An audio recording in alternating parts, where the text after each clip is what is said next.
हृदय में प्रकट हो जाएगी। भक्त चरित्र श्रवण से बहुत शीघ्र हृदय में भगवत अनुराग प्रकट होता है। श्री रैदास जी महाराज का पावन चरित्र चल रहा है।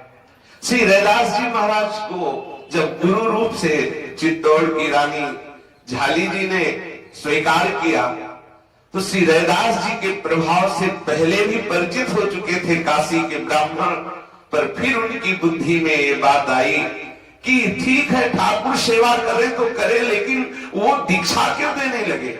दीक्षा देने का अधिकार तो ब्राह्मणों को है, आचार्य को है। अरे चमार जाति के दीक्षा देते हैं।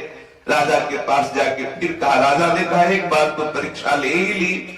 सारी सभा के मध्य में रैदास जी की गोद में श्री ठाकुर जी महाराज विराजमान हो गए। अब क्या प्रमाण चाहते हो? उन्होंने कहा, प्रभु ये वो उनके ठाकुर जी थे। हमें लगता है उन्होंने कोई ऐसा तंत्र मंत्र कर रखा था कि उनके बुलाने में ठाकुर जी चले गए। अब हम चाहते हैं कि हम ब्राह्मणों के आराध्य ठाकुर विराजमान हो और फिर ये बुलाने। यदि वो ठाकुर जी सिंहासन से इनके पास पुनः चले गए तो हम मान लेंगे कि रैदास जी को दीक्षा का अधिकार भगवान ने ही दे दिया है। ऐसा ही किया गया। रैदास जी को पुनः सभा में बुलाया गया। रैदास जी प्रभु से पहले ब्राह्मणों ने बुलाया, वेद आदि पाठ करके, तो भगवान नहीं आए। वैसे भगवान को ब्रह्मण्य देव कहा गया है। प्रभु ब्रह्मण्य देव में जाना, ऐसा आया, नमो ब्रह्मण्य देवाय गो ब्राह्मण हिताय च। पर यदि कहीं भक्त से कोई द्रोह कर बैठे तो कोई भी हो, यदि भक्त से द्रोह कर बैठे तो परम धाम से भी पतित हो जाए, और उनकी तो बात क्या जाने दो। जरा सा भाव केवल सनकादि के प्रति आया भगवत इच्छा से कि उन्होंने रोक दिया जय विजय ने, तो देखो परम धाम से वापस होने का विधान नहीं, पर उनको 3 जन्म तक आसुरी भाव से, वैर भाव से प्रभु की प्रति आराधना करनी पड़ी। कहां प्रेम भाव में डूबे हुए थे और कहां वैर भाव में आ गए, द्रोह भाव में आ गए। कहां चिदानंद धाम में थे और कहां स्मृति लोक में उनको आना पड़ा। इसलिए जो भक्तों का द्रोह करता हो, कोई भी हो, प्रभु उसका पक्ष नहीं लेते। ब्राह्मणों के बुलाने पर भी सरकार नहीं आए। तब श्री रैदास जी ने प्रभु को पुकारा। पहली बार जब सभा में ठाकुर जी को आवाहन किया था तो रैदास जी की गोद में आकर प्रभु विराजमान हुए, और इस बार ठाकुर जी का सिंहासन आकर के सर पे विराजमान हो गया। श्री रैदास जी ने पद गाया, देवाधिदेव आयो तो सरना, कृपा कीजिए जानी अपनो जना, हे देवाधिदो देव तो आयो सरना। जाति कुल विद्या नहीं समझो, घाति रचो विधना। विधना ने ही हमें घट करके अर्थात नीच रचना की हमारी। हम तो नीच जाति में पैदा हुए, नीच ही स्वभाव है, ना हम में कोई विद्या है, बस आपकी शरण में हुए। या जब वो समान नहीं को बिना एक सधना। नाथ आपके चरणारविंद के आश्रय के बिना हमारा इस संसार में कोई नहीं है। हे नाथ मैं आपकी शरण में हूं, आप कृपा करके आ जाइए। जी भी ऐसा कहा तो शीश सिंहासन आए विराजे, सुनि राम करुणा, कहे रैदास दास में तेरो, राजा आदि परे चरणा। सिंहासन आकर के श्री रैदास जी के माथे पर विराजमान हो गया। लालदास जी महाराज ने भी इस बात को गाया कि मृतक ढोर ढोवत कुल जाको, हरि मूर्ति तेहि नयन पर की, लेवन लगो जग जग ऊपर, निंदक जन भूषण कूकर की। प्रभु प्रसन्न सिर चढ़ो सिंहासन, जयति जयति धुनि काशी नगर की। लाल कृपाल प्रेम रस बंधन, निर्भय भक्ति राधिका वर की। लाल कृपाल प्रेम रस बंधन, निर्भय भक्ति राधिका वर की। कहा मृतक पशुओं के चमड़े से पादुकादि बनाने वाले, आहा, और कहा भरी सभा में ब्राह्मणों को भी लघु करके वो सिंहासन जिसका आवाहन रैदास जी कर रहे हैं आकर के सर पर विराजमान हो गया। ये एकमात्र भगवत शरणागति, एकमात्र श्री प्रिया प्रीतम के चरणारविंद की भक्ति का प्रताप है। जो श्री युगल की भक्ति करते हैं, श्यामा श्याम की भक्ति करते हैं, या जो श्री हरि की किसी भी अवतार की भक्ति करते हैं, हरि उनके अधीन हो जाते हैं। इस सभा में दिखाया सर्वसमर्थ प्रभु रैदास जी के सिंहासन पर विराजमान है। संपूर्ण काशी नगरी के जो सभा में आए हुए लोग थे और ब्राह्मण आदि राजा आदि सब खड़े हो गए, जय हो ऐसा होने लगा। रैदास जी की जय जयकार हो रही है।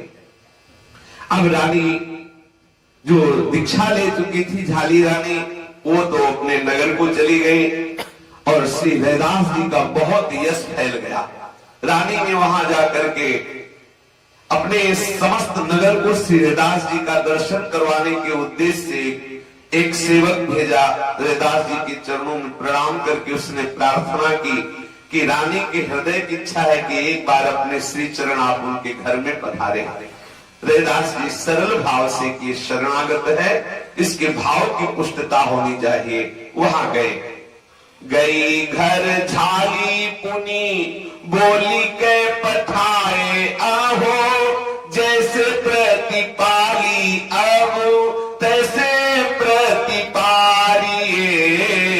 गई घर झाली पुनी बोली के पठाए आहो, जैसे प्रतिपाली अब तैसे प्रतिपाली। आप हो पधारे उन बहुधन पटवारे, विप्र सुनि पाँव धारे, सीधो निवारिये। आप हो पधारे उन बहुधन पटवारे, विप्र सुनि पाँव धारे, सीधो निवारिये। करके रसोई द्विज भोजन करन बैठे, द्वे मधिये प्रियो रैदास को निहारिये। करके रसोई द्विज भोजन करन बैठे, द्वे मधिये प्रियो रैदास को निहारिये। देखी भई आंखें दीनों भाके, सिखला के भय स्वर्ग को जनेऊ काढ़ो, त्वचा की न्यारिये।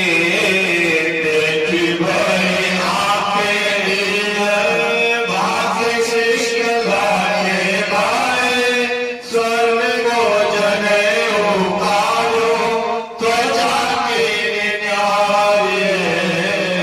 श्री झाली रानी ने गुप्त बात हृदय की ये थी कि वहां के ब्राह्मणों में भी ये विरोध भाव प्रकट हो गया कि देखो यहाँ एक से एक तपस्वी ब्राह्मण, विद्वान ब्राह्मण है।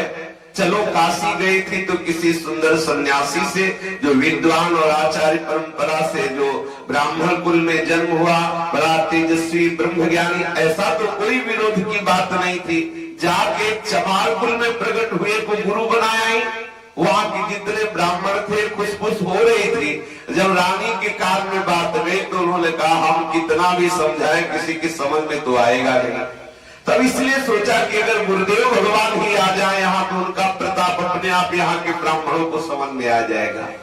श्री झाली रानी ने काशी से अपने घर को जाकर के जब ये सब दृश्य देखा तो उन्होंने प्रार्थना पुनः भेजी रैदास जी के पास कि प्रभु जैसे करुणा करके आपने हमें मंत्र प्रदान किया, मेरा प्रतिपालन किया, आप उसी करुणा को याद करके आप कृपा करें और चित्तौड़ पधार कर हमारे ऊपर कृपा करें। श्री रानी के बुलावे को श्री रैदास जी ने स्वीकार किया और चित्तौड़ पधारे। रानी ने बड़ा भारी स्वागत किया, वो रानी ही है, बड़ी अगवानी की, बड़ा स्वागत किया श्री रैदास जी का।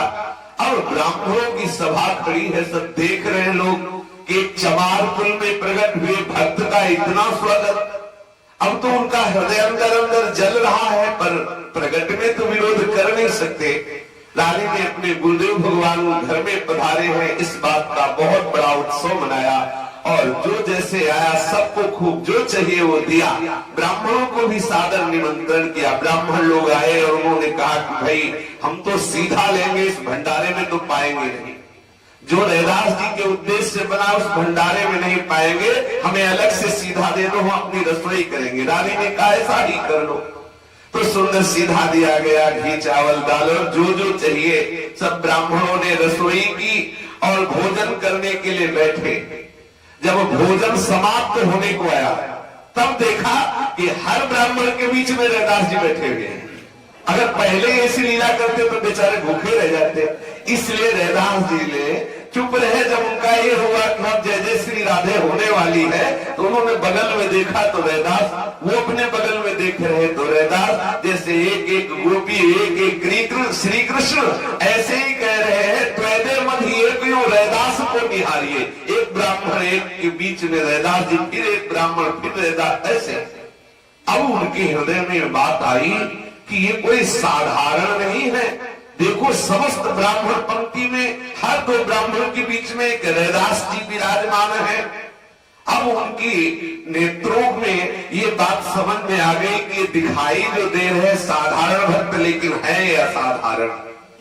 अब सब ब्राह्मण आश्चर्यचकित होकर रैदास की तरफ देख रहे तो रैदास जी ने भरी सभा में अपनी त्वचा को विदार करके दिखाया, दिव्य तेजो में स्वर्ण का यज्ञोपवीत धारण किए हुए हैं। जो भगवान की भक्ति से युक्त है उसमें कौन सी अद्भुत महिमा नहीं हो सकती। जिसने श्री हरि का आश्रय ले लिया, श्री बिहारी देव जी महाराज कह रहे हैं कि ऐसे खसम है कि अगर इनका आप आश्रय ले ले तो खसम है, जैसा ये चाहते हैं वैसा ही होता है। जो ये चाहते हैं ऐसी किसी की ताकत नहीं कि उनके विरुद्ध कोई कर सके। प्रभु अज्ञा अबेल श्रुति गाई, जो इनकी शरण में है उसको कोई झुका सके ऐसा आज तक कोई नहीं हुआ। जैसे एक सूत में बहुत सी मणियां पिरोई होती है, ऐसे अनंत ब्रह्मांड एकमात्र ईश्वर की ही सत्ता से सत्तावान है। सब इन्हीं के चलाए चल रहे हैं। जल थल घर बाहर बगीचा वन, कहीं भी बेहर पर्वत शिखर, कहीं भी कुछ भी हो सब इनके अधीन है।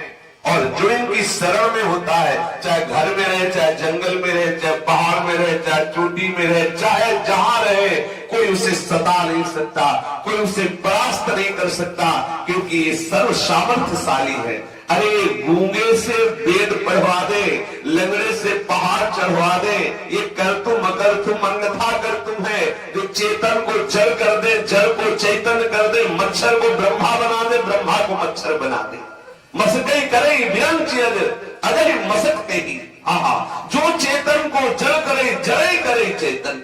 मूकम करोति वाचालम पंगुम लंघयते गिरिम यत् कृपा तमहम वंदे परमानंद माधवम। ऐसे वैसे खसम थोड़ी है, सर्व सामर्थ्यशाली है। जब जैसा जिसको चाहे वैसा तत्काल कर सकते हैं। कौन है ऐसा? माया की कर्म की काल की प्रारब्ध की इनके दास को सता सके। न काल की सामर्थ है, न माया की सामर्थ है, न मन की सामर्थ है, न प्रारब्ध की सामर्थ है कि भक्त को क्लेश प्रदान कर सके, या इनके प्रारब्ध के अनुसार कोई इनको प्राप्त कर सके, समय के अनुसार इनको कोई प्राप्त कर सके, कर्म के अनुसार कोई इनको प्राप्त कर सके, मन के अनुसार इनको प्राप्त कर सके। ऐसी सामर्थ्य किसी की नहीं। ये कृपा करके अब उनके मन को अपने में घसीट लेते हैं। किसी भाग्य से भगवत प्राप्ति नहीं होती। भगवान जिसको प्राप्त अपनी प्राप्ति करवाना चाहते हैं उसी को होती है। जब प्रभु कृपा करते हैं तभी सतमार्ग में कोई चलता है। जो भगवान का शरणागत जन है, जो प्रभु का दास है, मन की सामर्थ्य नहीं कि उसे जला सके, प्रारब्ध की सामर्थ्य नहीं कि उसे कष्ट दे सके, काल की सामर्थ्य नहीं कि उसे त्रास पहुंचा सके, कर्म की सामर्थ्य नहीं कि उसे बांध सके, क्योंकि वो प्रभु का दास हो चुका है। सब दिन सब पर सबको नियंता, सबकी नारी नवावे, सब दिन सब पर सबके स्वामी है। और कौन ऐसा है जो इनके आगे अपनी गर्दन न झुकावे?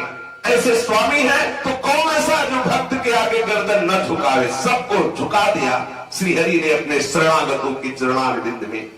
अनजानत मानत नाना मत संसारे भ्रमावे। ये अज्ञानी लोग नाना मतों में भ्रमित हो रहे हैं, ये जान नहीं पा रहे कि सबसे समर्थ और सहज मार्ग है भगवत शरणागति। प्रभु के चरणों का आश्रय ही सबसे सुंदर मार्ग है, सहज है और समर्थ है और सिद्ध है, इसमें संशय नहीं है। ये लीला सागर, ये नटनागर समस्त ब्रह्मांडों को अपनी रुचि में रमा रहे हैं। ये विरोध इसलिए प्रकट करते हैं कि भक्तों का प्रकाश हो जाए। भक्तों के प्रकाश के लिए ही ये श्याम सुंदर नाना प्रकार के भक्तों के साथ विरोध वाली लीला करते रहते हैं। ये श्याम सुंदर जो भी सहावे सह जाना, उसमें तुम्हारा परम मंगल ही छुपा हुआ है। श्री बिहारी दास जी महाराज कह रहे हैं, अपने प्रभु का रुख देखो और सबको सुख देने की भावना करो और नाचो गाओ, हरि के दास हो गए। अब किसी की सामर्थ्य नहीं कि आपके हृदय में उदासी पैदा कर सके, चाहे वो मन हो, चाहे प्रारब्ध हो, चाहे काल हो, चाहे माया हो, चाहे कर्म हो। किसी की सामर्थ्य नहीं है कि जो प्रभु का दास हो चुका है वो उदास हो जाए। नहीं, निरंतर सुख देने की भावना रखो और प्रभु का यश गान करके नाचो, प्रभु का नाम कीर्तन करो, प्रभु का रुख लेकर के। कैसी हमारी ये जो इष्ट की कृपा है, उसका आश्रय लेकर हमारा इष्ट क्या चाह रहा है। जोई जोई प्यारो करे सोई मोहि भावे। प्यारे की इच्छा जो है वही हमारा जीवन सर्वस्व है। वो यदि हमें मारना चाहते, शरीर को हटाना चाहते, तो हम क्यों रखना चाहे। ये उनकी दी हुई वस्तु है, ये उनका है, ऐसा भाव रखिए। तो प्रभु सर्व समर्थ है। समस्त ब्राह्मणों के होश उड़ गए कि हम तो सूत का जनेऊ धारण किए, ये देखो दिव्य तेजों में यज्ञोपवीत धारण किए हैं। सब ब्राह्मण श्री रैदास जी के चरणों में झुक गए। रैदास जी ने बहुत से ब्राह्मणों जो रैदास जी के शिष्य होने की भावना की, उन ब्राह्मणों को दीक्षा दी और ये भाव प्रकट किया कि भगवत आश्रित होना ही मनुष्य जीवन का परम लाभ है। ये जाति पाति का अभिमान करके भगवत विमुख रहने से क्या प्राप्त होने वाला है। एक बार जो काशी नरेश ऐसा प्रभाव देख चुके थे श्री रैदास जी का, एक कबीरदास जी के शिष्य हैं और रैदास जी पर बहुत श्रद्धा रखते हैं। दर्शन करने के लिए आए श्री रैदास जी के। और श्री रैदास जी ने देखा कि ये काशी नरेश दर्शन करने आए हैं, तो इनको क्या देना चाहिए। राजा ने जाके प्रणाम किया, एक बड़ा कठौता रखते थे। देखो, सावधानी अगर हम भजन में रखें तो जो निरंतर भजन में अपने चित्त को लगाता है उसकी हर वस्तु चिदानंद में हो जाती है। कहेंगे श्री रामदास बाबा जिस चौकी में, जिस पटिया में बैठ के भजन करते तो पटिया सिद्ध हो गई। और पूज्य श्री गुरुदेव भगवान संन्यास मार्ग के जो नैष्ठिक ब्रह्मचर्य का उपदेश किया था, उनके कमंडल में ऐसा चमत्कार था कि किसी की भैंस बीमार तो कमंडल का जल, किसी का हार्ट अटैक हो रहा तो कमंडल का जल, किसी की शुगर बढ़ रही तो कमंडल का जल। मतलब वहां लाइन लगी रहती थी। गुरुदेव भगवान ऐसी लीला क्यों, संतों की हर वस्तु चिदानंद में हो जाती है। वो प्रभु का चिंतन करते हैं। आश्चर्यमयी बातें संतों के जीवन में देखी गई। एक सेनपुर के समीप संत भगवान रहते थे, उनको पंजीरी बाबा कहते थे। वो एक इतना करवा रखते थे और जो आता उसे पंजीरी बांट, वे पंजीरी कभी खाली नहीं होती थी, चाहे हजारों लोग आ जाए पंजीरी बांट रहे। ये सब भगवान नाम जपने वाले जो भगवत चरणारविंद में आसक्त चित्त है, वो जिस वस्तु का प्रयोग करते हैं वो सब भगवत स्वरूप हो जाती है, उसमें सब दिव्य शक्तियां प्रकट हो जाती है। रैदास जी के बड़ा कठोरता, उसी में चमड़े को धोना आदि सब क्रियाएं करते रहते, पर एक क्षण भी कभी भगवत विस्मरण नहीं होता। निरंतर भगवान नाम जप करते हुए कर। आप सोचो, कंडे को कान में लगाया तो उस कंडे से निकल रहा था विठल विठल। कबीरदास जी ने स्वयं कान में लगाया। जब दर्शन करने गए थे श्री नामदेव जी महाराज के, तो जनाबाई का झगड़ा हो रहा था। बोले ये कंडा हमारे है, तो दूसरी कह रही थी नहीं ये कंडा मेरे है। अब उसमें कई लोग एकत्रित हो गए, तो बोले भाई जी तुम्हारे कंडे की पहचान क्या। बोले कान में लगा के देखो हमारा कंडा बोलता होगा विठल विठल विठल। अब आप विचार करो, कंडे में कोई वाणी है क्या कि बोलेगा। जब कंडा लगाया तो कबीरदास जी ने भी लगाया और वो दर्शन करने गए थे, कंडे से निकल रहा था विठल विठल विठल। तुकाराम जी के जहां चरण पड़ते थे वो जगह बोलती थी विठल विठल विठल विठल। हाँ, बिल्कुल निश्चित नाम जापक जो निरंतर नाम जप कर रहा हो जिस वस्तु को, इसीलिए तो हम संतों के हाथ से प्रसाद लेते हैं कि कहीं उनकी रूठन मिल जाए, उनका छुआ हुआ कोई वस्तु मिल जाए, क्योंकि निरंतर भजन में रहते हैं। जिस वस्तु को छुएंगे वो सब भगवत स्वरूप हो जाती है, अंतःकरण को पवित्र करने वाली बन जाती है। तो काशी नरेश गए, साष्टांग दंडवत की। रैदास जी ने विचार किया कि आए हैं तो इनका स्वागत करना चाहिए, तो वही चमड़े का जल ऐसे चुल्लू से लिया और दिया, बोले लो पी लो। अब चमत्कार तो देख ही चुके थे, पर मालूम नहीं आया कि है तो चमड़े का धोवन ही।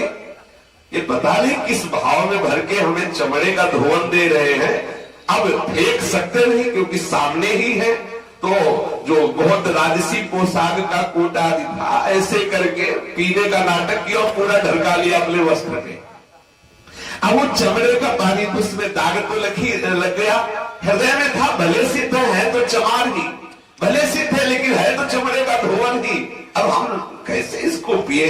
अब ठाकुर का चरणामृत होता, इनके घर का कोई ठाकुर का भोग लगा हुआ उच्छिष्टामृत होता तो पा लेते, हमारे गुरु जी के गुरु भाई हैं। लेकिन चमड़े का धोवन ऐसे ढिरका लिया अपने वस्त्र पे, किसी को पता भी नहीं चला, और पीने का ऐसा नाटक किया कि पी लिया। अब उसमें ऐसा दाग लगा कि वो बड़ा दूर से दिखाई देता था। सही पूछो तो दाग उसमें क्या लगा, इनके हृदय में दाग लग गया, क्योंकि वैश्यों के प्रति दोष दर्शन हो गया, भजन रुक गया, हृदय में एक अशांति सी हो गई, पर जान नहीं पा रहे थे कि हो क्या गया। किसी भी भक्त के द्वारा दी हुई कोई वस्तु साधारण नहीं होती। उसे ऐसा ना समझ ले कि अरे भाई नीच जात के भगत है, हमको प्रसाद दे रहे, फेंक दोगे, सारे सुकृत नष्ट हो जाएंगे। किसी भी भक्त के प्रति जाति भाव करना, उस पर दोष दृष्टि करना। कितने ऐसे सिद्ध संत देखे गए कि पुरानी मिट्टी के पात्रों में भोजन कर रहे हैं, ऐसे पात्र दूर से दिखाई दे रहे हैं जो लग रहा है कैसे मलिन है, लेकिन बताओ चिदानंद में पंडित रामकृष्ण बाबा के कोई दर्शन करने गया तो देखा एक करवा, वर्षों पुराना रज का करवा, उसी में जल पीते। तो उसके मन में आया कि बाबा का इतना प्रभाव है, और देखो कैसे ऊपर से गंदा दिखाई दे रहा था, सर रज लगी वैसा, अरे इनको कोई अच्छा पात्र रखना चाहिए। तो बाबा ने मुस्कुरा दिया जान के बाद। फिर उसने देखा तो दिव्य तेजों में करवा दिखाई। संतों की जो वस्तु होती सब भगवत स्वरूप होती है। और यद्यपि राजा वैष्णव थे, कबीरदास जी की कृपा पात्र थे, चमत्कार देख भी चुके थे, पर ये भाव सूक्ष्मता से बैठा रहा कि है तो चमड़े का ही धोवन, अपने वस्त्र में डाल लिया। अब वहां गए, जो उनके अंग के वस्त्र धोने वाले निजी थे, उस धोबी को दिया कि आप ये वस्त्र धोकर शीघ्र ले आना। अब वो धोने गया, चाहे जितना उसको रगड़े वो छूटे ना। जब बहुत प्रयास किया नहीं छूट रहा था, तो एकांत देख के उसने सोचा दांत से छुटाए दाग। जे ही दांत में लगाया तो हृदय में प्रेम प्रकट हो गया। अब तो मुख से बिना कुछ विचार किए निरंतर नाम रोम रोम खड़ा आंसू चले, और बार बार बेहोश हो, बार बार होश में आए, फिर नाम उच्चारण करे। किसी ने दशा देखी तो राजा के पास गए, हमें लगता है कि जो आपके वस्त्र धोने वाला धोबी उसको भूत चढ़ गया है। थोड़ी देर तो बेहोश हो जाता है, फिर चिल्लाता है भगवान नाम, फिर बेहोश हो जाता है, रो रहा है ऐसा। ओ लाओ उसको राजा के सामने उसे पेश किया कि भाई, राजा ने देखा कि सारे लक्षण तो भागवतिक है, ये सारे लक्षण तो प्रेम के हैं। समीप गए, स्पर्श किया तो हृदय में बिजली सी दौड़ गई। ओहो, राजा ने कहा ये तो साधारण नहीं, ये तो महापुरुषों में लक्षण होते हैं जो इसमें हो रहे हैं, और हमने कभी से रामकृष्ण कहते नहीं देखा। उससे पूछा जब होश में आया कि क्यों भाई ये तेरी दशा कैसे हुई? बोले हम नहीं जानते, तुम्हारे कोट में जो दाग था ना वस्त्र में, पता नहीं उसमें क्या जादू था, उसको मुंह में रखते ही हमारे हाल हो गए। ओहो, अब ध्यान आया, दौड़ते हुए गए और रैदास जी के चरणों में गिर पड़े और बोले अब कठौते का जल दे दो। बोले अब तो ये चमड़े का ही पानी है, अब तो ये चमड़े का ही पानी है, वो तो दे दिया था उस समय। हाँ, कभी भी संतों की दी हुई वस्तु पर हे भाव न करे, उनके कर कमल का स्पर्श सब भगवत स्वरूप हो जाता है। राजा अपना जैसा मुंह लेकर के रैदास जी को प्रणाम करके वापस हो गए। रैदास जी ने कहा अब ये तो चमड़े का ही पानी है, उस समय जो दिया था वो भगवत स्वरूप था। ऐसे ही महामहिमा में श्री गोरखनाथ जी को जब यश सुनने को मिला श्री रैदास जी का, तो रैदास जी के दर्शन करने के लिए आए। रैदास जी के समीप आकर उन्होंने कहा कि हमें प्यास लगी है, पानी पिला दो। रैदास जी ने कहा इतना समय हो गया अभी प्यास नहीं बुझी, लो, और अपने उसी कठौते का जो धोवन था उनके खप्पर में डाल दिया। थे बहुत बड़े महात्मा, बड़े योगी थे, और उनके भी वही विचार। जो भक्तों की ऐसी लीला होती है कि भगवत कृपा ही संभाले तो संभाले नहीं, बड़े बड़ों को धोखा हो जाता है। खप्पर में वो जल भरा है और लाल लाल दूर से ऐसे दिखाई दे रहा है, उनको एक घृणा सी हुई। सामने तो कुछ कह नहीं सकते थे, उन्होंने कहा आपके दर्शन कर लिए, अब हम एकांत में जाके इसका पान कर लेंगे। खप्पर में लेके सीधे कबीरदास जी के पास गए, और जो ही वहां गए तो कबीरदास ने पूछा कि आप रैदास जी से मिलाए? बोले हाँ मिल तो आए, पर अंदर से उनकी खिन्नता थी कि ऐसे महान संत होकर चमड़े का धोल हमको दे दिया, खप्पर में पिया नहीं, और गिराने की हिम्मत ना पड़े कि महिमा तो सुनी ही है रैदास जी की। अब कबीरदास जी के सामने खड़े थे तो वही पास में कबीरदास जी की पुत्री कमाली विराजमान थी। उसने देखा कमाली ने और कहा कि क्या है इसमें महाराज? तो उन्होंने कहा रैदास जी ने चमड़े का धोल दिया है। बोले अच्छा हमें आप देंगे? तो बोले हम तो फेंकना ही चाहते थे, ले लो। और ऐसे चुल्लू बांध करके साफ पी गई वो। अब ये अपना खप्पर रज लगा के धोया कि उसका प्रभाव न रह जाए, चले गए। श्री गोरखनाथ जी बड़े सिद्ध महापुरुष, बड़ी सिद्धियां इनमें थी, तो ये जहां जाते तो लोगों को एक चमत्कार दिखाते। कोई भिक्षा के लिए पूछता तो कहते हमारा खप्पर भर दे तो मैं उसके यहां भिक्षा पाऊंगा। तो कोई धनी मानी सेठ जैसे बहुत सा भोजन बनवाते और ढेर सारा भरते, पर खप्पर में सब समा जाता। किसी के भी किसी बड़े बड़े गोदाम समर्पित कर दिए जाते के, लेकिन उनका खप्पर नहीं भरा। सब झुक जाते कि भाई बड़े चमत्कारी महात्मा है। ऐसा ही एक चमत्कार प्रकट करते हुए मुल्तान की तरफ गए, वहां भी अपनी सिद्धि का चमत्कार दिखा रहे थे। तो कमाली ने दूर से देखा कि ये तो वही महात्मा है जो हमारे पिताजी के दर्शन करने, कबीरदास जी के दर्शन करने गए थे। तो अपने पति से कहा कि इनका निमंत्रण करो और इनको प्रसाद पवाया जाए। हम जानती हैं श्री गोरखनाथ जी हैं, बड़े चमत्कारी महात्मा है। पति ने कहा तुम पागल हो गई हो क्या? काहे को संकट मोल ले रही हो? बड़े बड़े गोदाम भी उनके खप्पर को नहीं भर सकते, और जब तक खप्पर ना भरे तब तक वो भोजन नहीं पाते हैं। अपने यहां बुलाओगी तो समस्या बन जाएगी कि एक महात्मा भूखा वापस हो जाएगा। कमाली जी ने कहा कि आप खप्पर की तो चिंता ना करें, आप जाकर उनको निमंत्रण करें। उनके पति गए और प्रणाम किया, बोले महाराज हमारे यहाँ पाओ चल करके। तो श्री गोरखनाथ जी गए और कहा देखो भिक्षा हम वहां पाते हैं जो पहले हमारे खप्पर को भर दे। कमाली ने एक पर्दा टंगवा रखा था, पर्दे के अंदर से एक चुटकी जरा सा चावल लिया और कहा योगी तू अपना खप्पर ला इधर। और जो ही पर्दे की इधर किया डाला तो पूरा खप्पर भर गया और बाहर गिरने लगे चावल। तो श्री गोरखनाथ जी ने विस्मित होकर कहा तुम कौन और ये कमाल कैसा है? ये मतलब हमारी सिद्धियों को फेल कर दे। ऐसी कोई गृहिणी, ऐसी कोई गृहस्थी में पत्नी हो किसी की, तुम कौन और एक कमाल कैसा? बोले हम कबीरदास जी की पुत्री कमाली और रैदास जी के धोवल का, कठौते के धोवल का कमाल। ये जो आप देख रहे हो ना, ये कठौते के जो उस चमड़े का धोवन का पानी था, ये उसका कमाल। हमारा नाम कमाली है, हम कबीरदास जी की पुत्री है। ओहो, अब तो भिक्षा पाना भूल गए, भागे भागे वाराणसी में आए और रैदास जी के चरणों में प्रणाम किया और कठौते का जल पीने लगे। रैदास जी ने कहा योगी भ्रमित हो गए, ये अब चमड़े का ही धोवल सब पी जाओ, कुछ नहीं होने वाला। ये तो अब चमड़े का ही धोवल है। प्याते थे तब पिया नहीं, जिन पिया पिया को जान लिया। भूला जोगी फिरे दीवाना, अब वो पानी मुल्तान